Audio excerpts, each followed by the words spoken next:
Okay, good day. Today we have a problem, no, about triangle.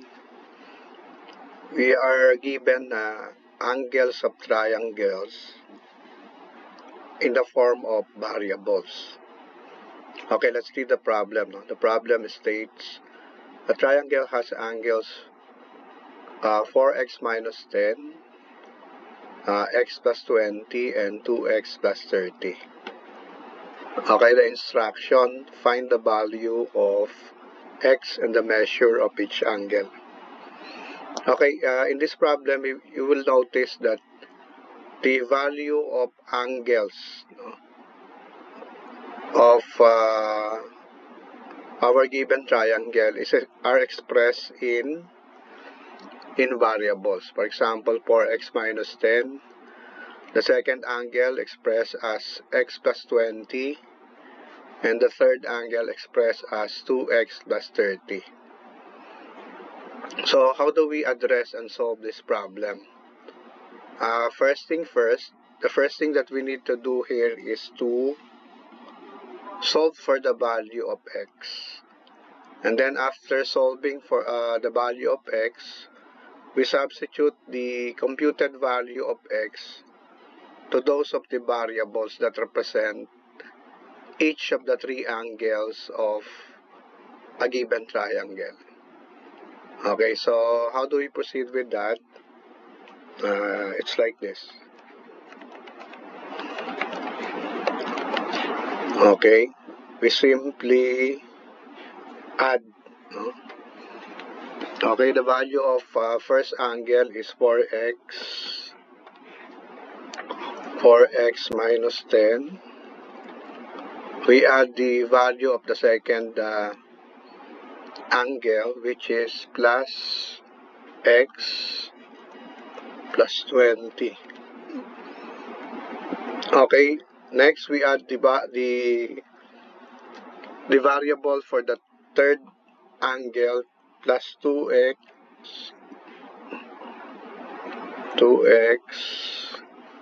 plus 30. Okay, so, for clarity, what we need to do is to group those terms that are the same. Dito pwede natin pagsama-samahin yung terms with variables, no? Let's start with 4x. Okay, the other variable, this one. Okay, this one. Okay, x, di ba? So, we add that. Okay, 4x plus x. And then the last variable with x plus 2x. Then after we have grouped terms with similar terms, we follow suit by those second set of terms that are the same. Negative 10, minus 10, okay, plus 20, and then the last number plus 30. Okay, we equate all this into 180 degrees, okay. Why 180 degrees? Because as a rule, the total of three angles of any triangle totals to 180 degrees. Sige, let's continue. So 4x plus x, that gives us 5x plus 2x. That gives us a total of 7x. Then we compute for the sum of the second set of similar terms. Okay, negative 10. We proceed with addition first. 20 plus 30. That gives us 50 minus 10. That gives us plus 40. Equals 180. Okay. Next thing that we need to do to find the value of x is to transpose. Okay, we will transpose 40 to the other side. So our equation will now become 7x is equal to 180. We transpose 40 from the left going to the right side. Then we need to change its sign. So from positive 40, it now becomes negative 40. Okay, continuing, we now have 7x is equal to 180 minus 40. That leaves us with 180. Okay. Next to eliminate, we're looking for x, no? But we got here 7x is equal to 180. No, let me correct this. No? It's not 180, but rather 180 minus 40. That leaves us with 140. Okay, now we have an equation 7x is equal to 140. We're not looking for 7x, but rather we're looking for x. So we need to divide both sides by 7. Okay. Okay, we divide 7x by 7 and 140 by 7. Okay, 7x divided by 7, that leaves us with x. Okay, 140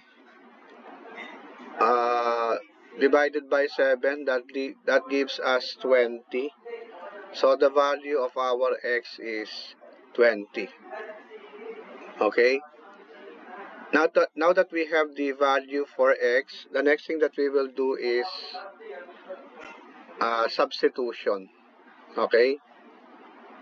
Next thing to do, we will do substitution.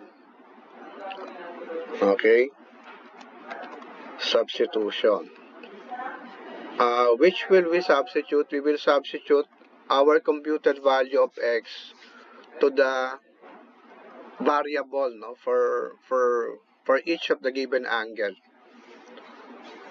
Okay, let's start with angle 1. Angle 1 is, okay, angle 1, what is the equivalent variable for angle 1? Ang angle 1 natin is 4x minus 10. So, to compute for the value of angle 1, we need to substitute the value, our computed value of x to x. So instead of 4x, we now have 4 times 20. Okay, minus 10. Okay, this is for angle 1, no? Angle 1.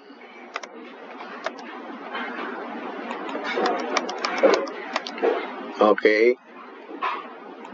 So what now becomes of our angle 1? Angle 1, therefore the value of our angle 1 is 4 times 20, that gives us 80, minus 10.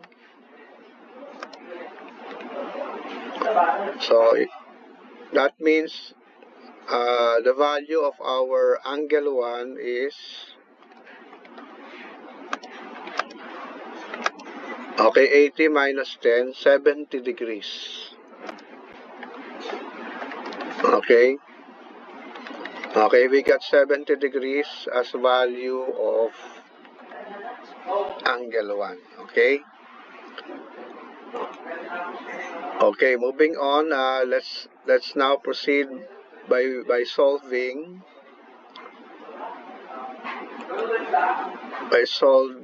value of, wait.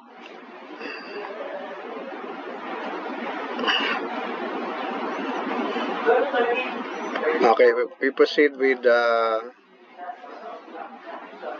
angle 2, no? We solve now this time for angle 2. Okay, angle 2. Okay, let's have it here. Okay, angle 2. Okay, the variable for angle 2 is equal to x plus 20. X plus 20. Again, how do we solve for the value of angle 2? We simply substitute our computed value for x. Okay, our computed value for x is 20. So instead of writing x, we write 20 plus 20. So that gives us the value of angle 2, which is 20 plus 20, 40 degrees. Excuse me, coffee.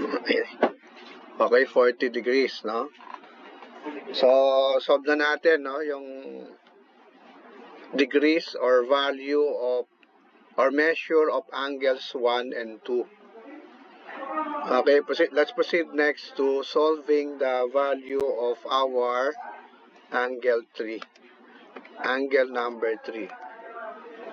Let's look at the variable, no, that represents angle 3, 2x plus 30. 2x plus 30. Okay, we substitute x with our computed value for x. Okay, 2.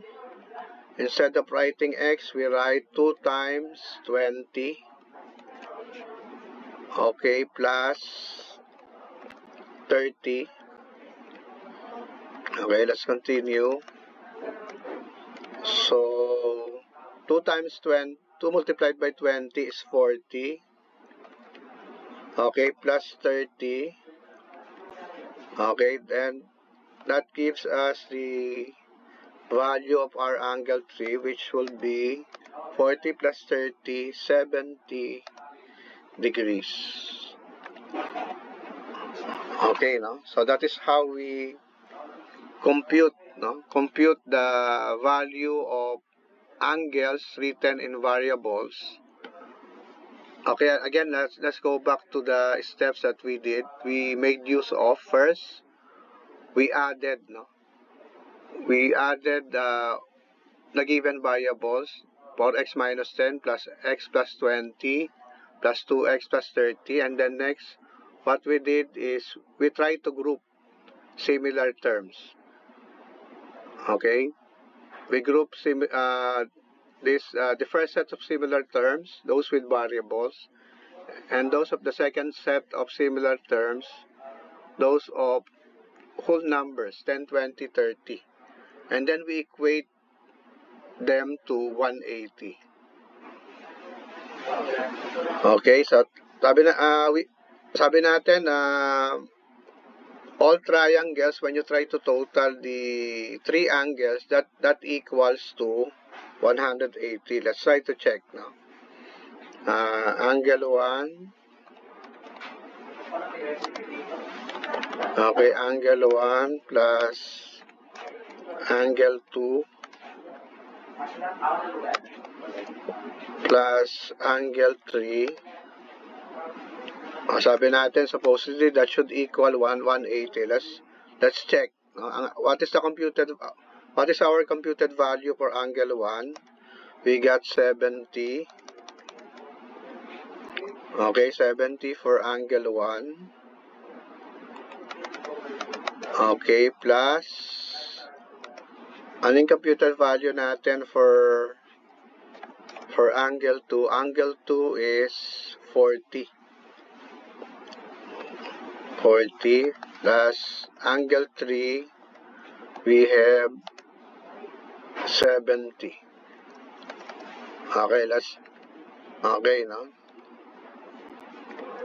Dapat it should be equal to 180. Let's check. 70 plus 40 is 110 plus 7 plus 70. We got the correct answer, no? Okay, the total of the 3 angles equates to 180. Okay? So, ganun lang kadali, no? On how to solve the value of angles of a given triangle that are expressed in variables. Okay. Bye-bye.